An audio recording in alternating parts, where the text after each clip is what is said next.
2019 से पहले सर जाट आरक्षण आंदोलन होता है हरियाणा में और उस समय रोहतक में जहाँ आपका घर रहा 1 डेढ़ किलोमीटर दूर वो धरना भी चल रहा था। अ, उस समय आपके घर में जो प्रदर्शनकारी रहे वो घुसते हैं, आग भी लगाते हैं और आपकी माताजी सुनने में इस तरह से आया कि वो व्हील चेयर पे थे उस समय। तो वो जो विषय है हुँ, कि 2016 आज से ठीक 10 साल पहले फरवरी का महीना, तो हरियाणा में जाट आरक्षण आंदोलन जो है वो विशेष रूप से रोहतक, सोनीपत हमारे कुछ इलाकों में उग्र रूप में आंदोलन था। हुँ, तो अब सरकार में मंत्री के नाते वहाँ मेरा घर तो रोहतक में है ही, हुँ, तो हमारा मिलना जुलना भी बातचीत भी सबसे चली रही थी हुँ, और बातचीत हम प्रयास भी कर रहे थे इसका समाधान हो जाए। हुँ, तो इसके पीछे एक बड़ा भारी षड्यंत्रकारी जो है टोली काम कर रही थी और हमारे पास प्रमाण है जिसमें भाई मेरे घर के 3 तरफ धरने बैठाए गए, सिर्फ 100-200 मीटर के ऊपर हुँ, ये घर का रास्ता रोकने के लिए। और हमें ये था कि भाई अपने अधिकारों के लिए वो कोई लोग बैठे हैं हुँ, और वो लोकतांत्रिक प्रणाली से उनको अपना आंदोलन करने का अधिकार है, हम उनका सम्मानपूर्वक हमें जो है सपने में भी एहसास नहीं था हुँ, ऐसा होगा। और फिर वो जो अब तो क्योंकि एविडेंसेस हैं कि पहले से योजना बन चुकी थी कि और पेट्रोल इकट्ठा किया जा रहा था कि आग लगाने की योजना बन रही थी। और हमारे रोहतक पर जो जो उस दिन घटना होती है, वो जो प्रदर्शनकारी हैं वो तो शहर के अंदर सीधे चले जाते हैं और शहर में कई बीच बीच में उसमें एक शरारती तत्व घुसते हैं हुँ, और वो रोहतक की शहर की दुकानों को, प्रतिष्ठानों को आग लगाना शुरू करते हैं और चुन चुन करके एक जातीय हिंसा का वातावरण पैदा करने की कोशिश की गई, कर दिया गया। उसी कड़ी में मेरे घर और उनको भी टारगेट लिया गया। मेरे घर में मेरे वाइफ, मेरी बड़ी भाभी जो आप ही के गांव से हैं वो हुँ, भी वहाँ थी। मेरी भतीजी, उनकी सगाई 3 दिन बाद थी, हुँ, तो वो भी जो है अमेरिका से पढ़ कर के आई हुई थी। मेरे छोटे भाई के डॉक्टर साहिब सिंह वर्मा जी की बेटी हुँ, और बच्चे थे। सौभाग्य से मेरी माँ व्हील चेयर पे थी, लेकिन एक दिन पहले सगाई की तैयारियों में वो दिल्ली शिफ्ट कर रही थी। इस 2 दिन बाद दिल्ली में सगाई थी हमारी भतीजी की। अगर माँ वहाँ होती तो ये तो क्या हुआ कि जो सारे पड़ोसियों ने एक ह्यूमन वॉल बना के, एक दीवार बना करके, और बिल्कुल 2 मिनट और अगर वो अंदर रह जाते परिवार के 10 सदस्य, हुँ, तो भगवान ही जानता है क्या हो सकता था। तो पड़ोसियों ने मेरी वाइफ को और उनको वहाँ से वो किसी तरह से जान बची और वो भागे। पड़ोसियों ने दीवार बना के उनको निकाला। हुँ, तो माँ तो नहीं भाग सकती थी। मेरी मामी जी जो है 70 साल से ऊपर की उम्र, उनको चोटी पकड़ के गिरा करके और उनको जो है वो मदीना गाँव की हैं, उनको बुरी तरह से वहाँ पर मारा, पीटा। ये लोग प्रदर्शनकारी नहीं थे। जानने की बात सोनिया जी ये है, ये सारे लोग जो आए अंदर, इनमें वीडियो एविडेंस और इनमें आसपास के सीसीटीवी एविडेंस, इनके मोबाइल की लोकेशन के एविडेंस प्रमाणित करते हैं कि कोई भी प्रदर्शनकारी नहीं था उसमें से। वो सारे के सारे कुछ किलोई और कुछ हल्के के आसपास के लोगों से कांग्रेस के पदाधिकारी थे, जो फरसे और आग सिलेंडर की तैयारी, सिलेंडर गैस का सिलेंडर लेकर के आए हुए थे। अरे गाड़ियां खड़ी थी 7-8, उनमें गैस का सिलेंडर शीशे तोड़ के अंदर फेंक के हैं, गैस के सिलेंडर अंदर मिले हैं। तो प्रदर्शनकारी गैस का सिलेंडर तो लेके नहीं चल रहा था। तो वो योजना से आए, गाड़ियों के अंदर गैस के सिलेंडर से आग लगाई, घर का मंदिर में आग लगाई, पूरे घर के अंदर आग लगाई और 3 दिन तक लगातार वो जो आपने व्हीलचेयर का जिक्र किया, मेरी माँ की व्हीलचेयर निकाल करके कोई जो है ऐसे ही उसमें भी आग लगाई। एक व्हीलचेयर घर में रह गई थी। तो पूरा घर की उसके अंदर कोई 20,000 के करीब किताबें थी, जो 100-100 साल पुरानी किताबें थी, वो परिवार की सारी धरोहर थी। उन सब चीज़ों को आग लगाया और वो न तो वो प्रदर्शनकारी थे, न आंदोलनकारी थे।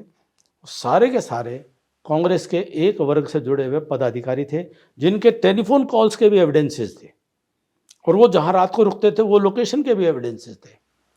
तो एक बड़ी योजना बनने से मुझे इस बात का ये था, मैंने पहले दिन कह दिया था कि भाई जो हो गया अब उसको ख़त्म करो मेरा परिवार भी समाज का ही परिवार है। हम किसी से कोई गिला शिकवा नहीं है और इस सब को ख़त्म करके और शांति बहाल करें। और शहर के अंदर कितने ही दुकानों को जलाया। हमें तो भगवान की कृपा से सामर्थ्य था, हमारा स्कूल जला दिया, हमारी प्रेस 20 किलोमीटर दूर थी वो जला दी। स्कूल विद्यालय में 80 पशु थे, जिंदा पशु, उनको जिंदा में आग लगा दी थी। वो तो गांव के लोगों ने दूर दूर से आकर के उनके रस्से काट काट के उनको खेतों में भगाया, बचाया। तो ये टारगेट कर करके ऐसे किया गया। और वो जो जहाँ कोई भी किसी लोकेशन पे गया, कोई स्कूल में गया तो 20 लोग 30 लोग गए, वो मोबाइल लोकेशन भी तो उनकी आ गई। वो आंदोलनकारी नहीं थे, वो एक समूह के लोग वहाँ जा कर के ऐसा कर रहे थे। लोकेशन सबकी आ जाती है कि वो कौन कौन आए वहाँ पे, किस किस का मोबाइल आया। तो ये तो एक ऐसा प्रदेश में वातावरण बनाया गया, डराने धमकाने का, जातीय जहर फैलाने का, और जातीय आधार पर जो है एक ऐसा बन जाए वातावरण कि जिसको जो राजनीति सूट कर रही थी वो उसमें घी डाल रहा था, उसमें और आग में घी डालने का काम कर रहा था। बाहर से आए हुए लोग जो है वो हमारे यहाँ का पूरा वातावरण को ख़राब कर रहे थे। और हम जैसे जो एक शराफत से लगे हुए थे कि कोई जिसका हक बनता है तो उस हक की भी पैरवी है, और जो सामाजिकता के आधार पर बातें करनी है बात भी हम रख रहे थे। सरकार के नाते जो जिम्मेदारी निभानी है वो भी निभाने काम कर रहे थे, लेकिन अपने परिवार को ही दांव पे लगने का वाला काम हो गया था। आप उस समय कहाँ थे सर जब ये घटना हुई? मैं चंडीगढ़ में था जी। और आपको ये खबर कैसे मालूम मुझे चली? तो जो है मेरे जो है वाइफ का टेलीफोन आया और इस तरह से हो रहा है, तो मैंने सूचना कर दी पुलिस को और सबको कि भाई ये है। मैंने वो मुझे कह रहे कोई बात नहीं कोई बात नहीं, और फिर सब इतना कुछ हो रहा है। तो मतलब मुझे तो लास्ट टेलीफोन आ गया था कि भाई अब कुछ नहीं बचा, वो तो भगवान ने बचा लिए। मुझे तो 8 घंटे बाद पता चला था मेरी वाइफ और बच्चे कहाँ हैं। 8 घंटे तो पता ही नहीं चला था। लोगों ने बचाया, अपने अपने घरों में शरण दे दे के बचाया। और मैं फिर कह रहा हूँ, कोई प्रदर्शनकारी कोई आंदोलनकारी धरनों पे बैठा था, कोई नहीं था उसमें से। सारे के सारे वो योजनाबद्ध ढंग से वो आए थे। क्यों आए थे? परमात्मा उनको माफ़ करे, परमात्मा सबका भला करे। हमें किसी से द्वेष नहीं है, वो सबको अपने अपने कर्मों का फल ईश्वर ने देना है। हम तो उसको भी प्रार्थना करते हैं, परमात्मा सबको माफ़ करो, जो हो गया वो हो गया, आगे बढ़ें और समाज में सब मिलजुल करके रहें। हम तो यही प्रार्थना करते हैं। आपने वो जला हुआ घर देखा, आपने कहा खुद का, वो पहली वो क्या प्रतिक्रिया थी सर उस समय? 10 साल पुरानी बातें हैं सोनिया जी। मैं तो जो है 10 दिन बाद घर गया था, जब तक पूरे हरियाणा में शांति नहीं होगी। और मेरा परिवार तो सामान्य था, मेरे बच्चे वहाँ स्कूल में पढ़ते थे, मेरी वाइफ वहाँ रहती थी, मेरी माँ वहाँ रहती थी। सारे घर की पूरा एक 40 कमरों का घर एक किचन से चलता था। मेरे पिताजी ने वो मंदिर के तौर पर उस घर को बनाया था। तो जब गया तो राख हो चुका था, न छत बची थी न फर्श बचे थे। तो मुझे मेरे पिताजी याद आए और मुझे लगा मैं पिताजी हम आपके कसूरवार हैं, और आपके मंदिर को जो है तो रहने की छत भी नहीं थी परिवार पे, तो दिल्ली शिफ्ट किए, क्योंकि एक घर सामने था वो भी जला दिया था। एक कोठी थी पूरी, मेरा दफ्तर चलता था उसमें। तो ऐसी स्थिति थी कि उसमें मैं तो बच्चे चंडीगढ़ भी नहीं ले गया था। मैं मानता था मेरे बच्चे कोई भी परिवार चंडीगढ़ नहीं जाएगा, चंडीगढ़ सरकारी व्यवस्था ये सरकार के कामकाज के लिए है। उसके बाद मुझे ले जाना पड़ा। तो उस वक्त ये आया कि भाई ये ईश्वर ये तूने क्या लीला की, कि फिर परमात्मा का धन्यवाद, जो भी है जीव तो बच गए। तो आज भी लोगों से सुनता हूँ, लोग बताते हैं जी 2-2 दिन बाद उन पशुओं का दूध निकाला गया था, पशु तड़प रहे थे। तो लोगों ने किया जी, लोग मिलते हैं बताते हैं। तो परिवार ने अपने आप को संभाला और हमने भी, समाज ने भी सहयोग दिया। और ये है कि मैंने अपने ये तय कर लिया कि भाई मैं अपना, क्योंकि मैंने सब प्रकार की प्रतिक्रियाएं देखी, समाज के हर रूप को देखा, जिसको जैसी जैसी समझ थी उसने उसकी टिप्पणियों को भी मैंने देखा। भूलना भी चाहता हूँ कि किस प्रकार की किसकी कैसे टिप्पणी थी। इसकी जैसी सोच थी, उस निर्दयता को भी देखा, समाज के उस रूप को भी देखा, कुछ लोगों की उस क्रूरता को भी झेला कि उसके अंदर भी राजनीति देख रहे। ऐसे ऐसे वरिष्ठ लोगों ने ऐसी टिप्पणी की कि ट्वीट किया, नाम लूँ तो मुझे भी शर्म आती है कि अभिमन्यु ने अपनी कोठी का इंश्योरेंस कराया था अभी अभी, और वो बीमा लेने के लिए खुद आग लगा ली। शुक्र है कि कोई इंश्योरेंस नहीं था, न कभी कराया था। दूसरा कि किसी ने ये तो मुख्यमंत्री बनने के लिए अपनी कोठी आग लगा ली, अब मेरे बच्चे उसके अंदर जिंदा बच गए तो भगवान की कृपा से। तो जिसकी जैसी सोच समझ थी उसने वैसा उसको उस तरह से दृश्य को देखा। तो ये समझ में आया कि मैंने अपने इस बात को मैंने किसी के आगे कभी, आपने आज छेड़ दी 10 साल बाद, मैंने नहीं कहीं पर, कोई आया तो मैंने ससम्मान बातचीत रखी।